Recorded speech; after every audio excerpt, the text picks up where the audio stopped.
The hardest part about school, especially in the beginning, was finding engineers talented enough to make school.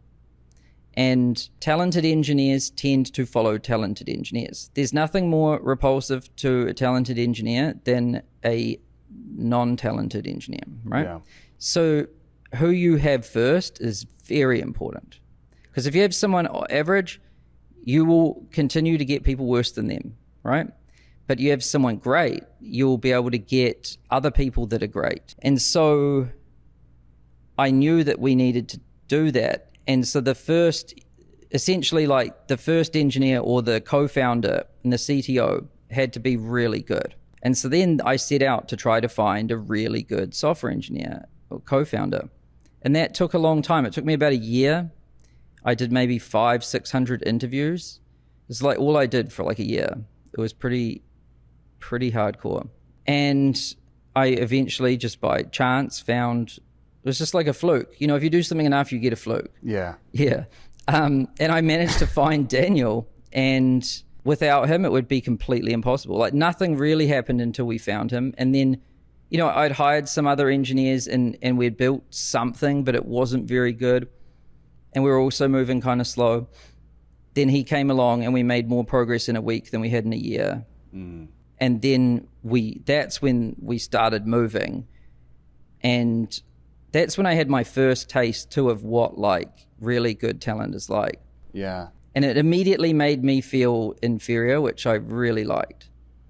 Because I would rush to the office. I was like, I got to get ahead of Daniel before he catches up and asks me for the next thing.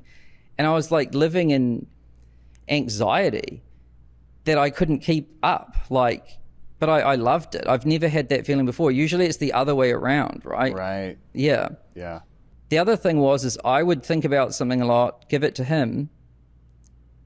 He would ignore some of the things I said, break the rules, and come back to me with something that was better. Mm. And I was like, whoa, this has never happened to me before. Usually you give someone something, it comes back not how you wanted it, then you have to exert effort to get it there. This was something very different. Yeah, so you knew immediately he was the right person.